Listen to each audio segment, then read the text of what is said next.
अभी तो बेचारे इजरायली बंकर से बाहर आए थे 40 दिन के बाद।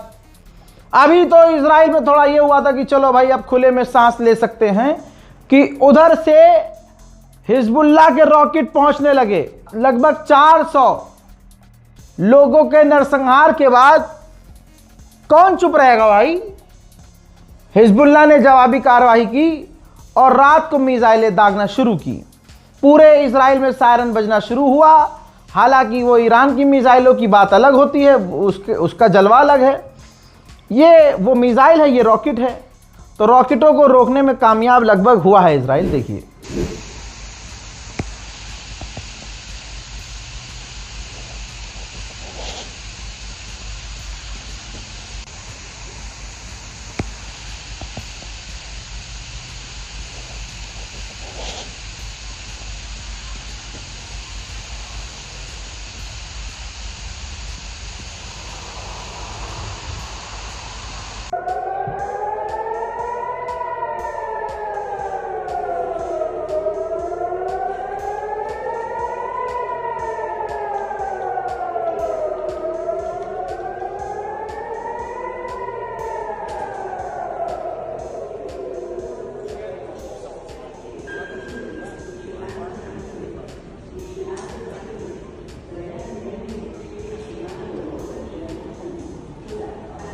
हालांकि सायरन घंटों तक बजते रहे और बेचारे इजरायली जो हैं, जो हगना मूतना जिनका हराम था, अब वो फिर से बंकर में। उधर कुवैत ने आधिकारिक तौर पर इल्जाम लगाया और कहा कि या तो ईरान ने हम पर हमला किया है या तो ईरान के किसी समर्थक ग्रुप ने हम पर हमला किया है। ये दोनों स्टेटमेंट जारी किए गए हैं। 2 पेज का स्टेटमेंट है कुवैत के द्वारा। नाराज हुआ है कुवैत काफी। इसके बाद ईरान खेल गया और भाई ईरान सीख गया खेलना कैसे है। ईरान ने तुरंत जवाब दिया, तुरंत कह दिया कि हमने और हमारे किसी संगठन ने कुवैत पर हमला नहीं किया। जापान का सबसे बड़ा अखबार, सरकारी अखबार है जापान टाइम्स ने क्या लिखा है, देख लो, आप पढ़ लो। पढ़ता तो इतना आता ही होगा। जापान टाइम्स ने लिखा है कि अचानक से डोनाल्ड ट्रंप ने ब्रेक जो लगाया और अपने फैसले बदले, यह दिखाता है कि ईरान बहुत ताकतवर है और अमेरिका की भी ताकत की, ट्रंप की भी एक ताकत की लिमिट है। इतना ताकतवर है नहीं जितना अमेरिका दुनिया को दिखाता और बताता है। और आज की तारीख में भी पूरी दुनिया का 20% ईंधन और एनर्जी कंट्रोल कर रहा है ईरान स्ट्रेट ऑफ हॉर्मूज के जरिए, और ईरान ही अपनी शर्तों को रख रहा है। जापान टाइम्स ने बोला है, यानी जापान के लोगों को यह बात समझ में आ गई है कि ईरान शेर है, लेकिन हमारे बीच सिर्फ नफरत से जल रहे सुअर के बच्चे हैं। नहीं ईरान, नहीं, फिर उनको बाबा भाई ईरान ताकतवर नहीं है, फिर कौन ताकतवर है? तुम्हारा अब्बा हैं जो ठीक से कार्यक्रम नहीं कर पाए और गलती से तुम पैदा हो गए हैं? हजरत, आधी रात के बाद भारतीय वक्त के मुताबिक रात को 3 बजे मेरे पास अपडेट आया कि ईरान की एक डेलीगेशन जो टीम है वो पहुंच चुकी है, इस्लामाबाद पहुंच गई है। इस्लामाबाद में ये हो गया है, वो हो गया है, होटल भी पहुंच गए हैं और फाइटर जेट उड़ रहे थे और ईरान पहुंचे थे जहाज पाकिस्तान के ईरान की टीम को लेने के लिए। ये तमाम चीज़ें चलती रही और कई बार ऐसा हुआ कि हमने अपडेट रिकॉर्ड करना शुरू किया और पता चला कि फेक न्यूज़ है, अभी कंफर्म नहीं है ना। तो आपके सामने तस्नीम न्यूज़ है जो ईरान का है, स्टेट चैनल, उसने कंफर्म किया कि खबर फेक चल रही है। ये जो खबर चलाई जा रही है कि ईरान की टीम नेगोशिएशन के लिए इस्लामाबाद पहुंच चुकी है, ये खबर झूठी है। ये किसने कहा? तस्नीम मीडिया ने कहा। उधर डोनाल्ड ट्रंप परेशान हो चुका है और भाई धमकी भी ठीक से नहीं दे पा रहा है। अब ये देखिए फुस्सी को कह रहा है कि ईरान बहुत गंदा काम कर रहा है और डिसरेस्पेक्ट कर रहा है, कुछ लोग कहेंगे। आप सोचिए कि वो स्ट्रेट ऑफ हॉर्मूज से जहाज को निकलने नहीं दे रहा है। That is not agreement we have, हमारा ये कोई एग्रीमेंट नहीं था, इस तरह की बात नहीं थी। बहरहाल आप देख सकते हैं डोनाल्ड ट्रंप एक जगह जहां कह रहा था कि ईरान की सिविलाइजेशन को मिटा देंगे। अब वो कह रहा है स्टेट खोल दो ना, खोल दो। मेरे दोस्तों, अमेरिका का एक और अखबार है और अमेरिका के अंदर ये बातें चल रही हैं, ठीक है। द न्यूयॉर्कर बहुत बड़ा अखबार है, कह रहा है कि अमेरिका और ईरान का सीज फायर हो गया है, लेकिन डोनाल्ड ट्रंप की जो पुराने ज़माने की घिसी पिटी सोच है, अभी वही सोच है। क्या सोच है?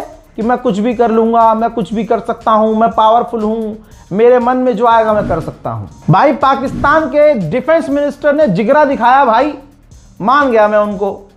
उन्होंने इजराइल को खरी खोटी सुनाई और कहा, पिछला बयान याद होगा, पाकिस्तान ने बहुत कुछ कहा। पाकिस्तान के विदेश मंत्री ने कहा कि पूरे इलाके में आतंक मचाने वाला इजराइल है, नरसंहार करने वाला इजराइल है, कैंसर है इलाके के लिए। ये बहुत भड़के पाकिस्तान के डिफेंस मिनिस्टर, यहां तक कह दिया कि खतरा है ये इलाके के लिए, ये सीज फायर खराब कर रहा है। जहां हम सीज फायर बात कर रहे हैं, ये नरसंहार कर रहा है। अब दोस्तों, पाकिस्तान के इस बयान पर प्रधानमंत्री का दफ्तर, प्राइम मिनिस्टर ऑफ इजराइल, भाई रिएक्शन देता है तुरंत। कहता है पाकिस्तान के डिफेंस मिनिस्टर ने जो इजराइल के लिए गंदी और घटिया तरीन बातें कही हैं, वो ऐसा स्टेटमेंट है कि हम किसी भी गवर्नमेंट से कबूल नहीं कर सकते, किसी भी गवर्नमेंट की ऐसी बातें एक्सेप्ट नहीं कर सकते, स्पेशली वो जो क्लेम करता है कि हम न्यूट्रल हैं और हम शांति चाहते हैं। जरा नोट कीजिएगा, मैं ये पहली बार देख रहा हूं कि इतने खतरनाक बयान के बाद जहां इजराइल चढ़ जाता है, इजराइल पाकिस्तान पर भड़का ही नहीं। नॉर्मल है, ना धमकी दी ना कुछ किया। क्या हो गया भाई इजराइल? अब तुम्हें खौफ पाकिस्तान से भी आ रहा है क्या? पाकिस्तान से भी डर रहे हो क्या? हैं, कुछ पाकिस्तान ने दबा दिया तुम्हारा? खेल कर दिया पाकिस्तान ने। एक और बड़ा अपडेट दूं, दिल खुश हो जाएगा आपका। जो नेटो का चीफ है वो अमेरिका पहुंचा था मिलने के लिए डोनाल्ड ट्रंप से, और डोनाल्ड ट्रंप इतना भड़का, इतना भड़का, इतना भड़का, अजी इतना भड़का कि रिपोर्ट कह रही है वो चीख रहा था, पागल कुत्ते की तरह चीख रहा था, चिल्ला रहा था। और इतनी बात खराब हो गई कि डोनाल्ड ट्रंप ने यह कह दिया नेटो के चीफ से कि मैं तुम्हारे खिलाफ एक्शन लूंगा। फिर बाहर मीटिंग खत्म जब हुई, बाहर आया आदमी, जब पूरी मीटिंग खत्म हो गई तो ये ऐलान किया गया, हर अखबार ने बताया कि मीटिंग काफी खराब रही, इससे बेहतर तो मीटिंग ना ही होती। मेरे दोस्तों, ईरान के पार्लियामेंट स्पीकर, भाई साहब दिल जीत लिया इस आदमी ने। भाई जहां अमेरिका इजराइल धमकी देते थे, वहां धमकी अब गलीबाब दे रहे हैं। रीट्वीट किया है अपने उन शर्तों को और कहा कि टाइम इज रनिंग आउट। और इससे पहले कह चुका है ईरान कि अगर डील नहीं मानी जाती है, हमारी शर्तें नहीं मानी जाती है, तो बेहतर जंग होगी। हजरत, उधर यूएई के अमीर ने क्या कहा है? कहा यूनिटी दिखाने के लिए अपने घर की छत पर यूएई का झंडा लहराओ। और मेरा दोस्त कालिया अनस भाई, वो तो उसमें रहता है फ्लैट में, अपार्टमेंट में, फिर उसके बाद छत ही नहीं है।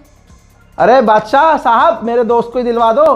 पहले आप एक काम करो, जो भी वहाँ इंडियन रहते हैं उन तमाम लोगों को, भारतीयों को, चाहे वो हिंदू हो मुस्लिम हो, आप उन्हें बढ़िया बढ़िया मतलब पूरा एक विला दिलवाइए। मैं पूरे भारत के मुसलमान, हिंदू, सिख, ईसाई जो भी यूएई में रहते हैं मांग करता हूँ, आपके पास तो बहुत पैसा है, दिल भी बहुत बड़ा है आपका, सिर्फ दिल ही बड़ा है और तो छोटा छोटा है। तो आप एक काम कीजिए, तमाम भारतीयों को एक एक विला दिलवाइए।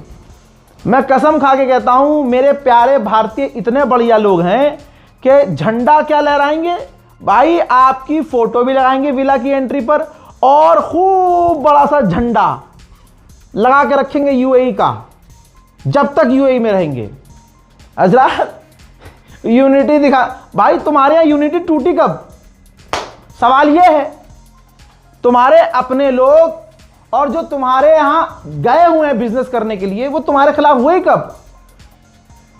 मतलब कुछ भी। अरे यार, मोदी जी की वीडियो देख ली क्या, ढोल पीटने वाली? अरे बर्तन बजवाते हैं ना मोदी जी। ये काम सिर्फ मोदी जी कर सकते हैं, तुम्हारी औकात नहीं है। कि जो काम हमारा प्रधानमंत्री करवाए वो तुम कॉपी करो। जूता लाओ रे।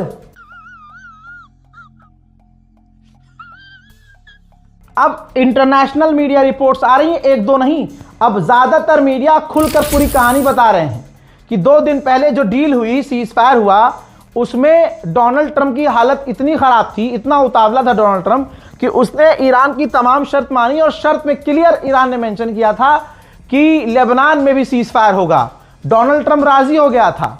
फिर उसके बाद जब इजराइल भड़का, इजराइल जिद पे आया, तो प्रेशर इतना बना डोनाल्ड ट्रंप पर कि डोनाल्ड ट्रंप बाद में पलट गया। यानी पहली ही शर्त से डोनाल्ड ट्रंप पलट गया। मेरे दोस्तों, रिपब्लिकन्स, अमेरिकी रिपब्लिकन्स को अब डर बैठ गया है सीने में।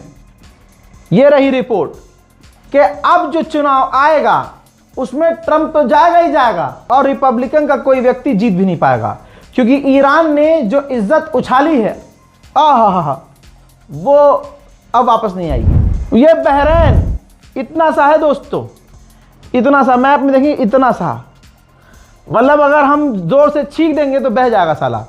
और बातें देखो इसकी, सही पिटाई है। कह रहा है बहरीन हमें मुआवजा चाहिए, हमारा जो नुकसान हुआ है मुआवजा दो और ईरान को सजा मिलनी चाहिए। मतलब आप इनका खौफ देखिए, अभी भी ये हरामजादे ये नहीं बोल पा रहे हैं कि जंग अमेरिका ने शुरू की, अमेरिका हमें मुआवजा दे, अमेरिका के डिफेंस सिस्टम बेकार साबित हुए, हथियार बेकार साबित हुए, पूरा मुआवजा अमेरिका दे ना। ईरान पे चढ़ेंगे क्योंकि ईरान कुछ कहता ही नहीं है। ईरान भाई को भाई मानता है, ठीक है। अगर भाई ना मानता तो अरबों को दिखा देता। अभी तो सिर्फ ट्रेलर था ईरान का। हजरत शहीद खामनाई का 40वां था। आप देखिए, इंसान को इंसान होने की जरूरत है हक से प्यार करने के लिए। जो चर्च है, चर्च ईसाइयों का चर्च तेहरान में, उसके अंदर जनाब खामनाई के जो है 40वें पर प्रोग्राम रखा गया। लोगों ने शोक, ईसाई समुदाय ने शोक व्यक्त किया अपने धार्मिक स्थल पर। और सुनना चाहोगे? गोदी मीडिया मेरे मुंह पे। अब सुनो अमेरिका का मीडिया क्या कह रहा है। द इकोनॉमिस्ट ने छापा है, ईरान अमेरिका की जंग में डोनाल्ड ट्रंप सबसे बड़ा लूजर है, सबसे बड़ा लूजर।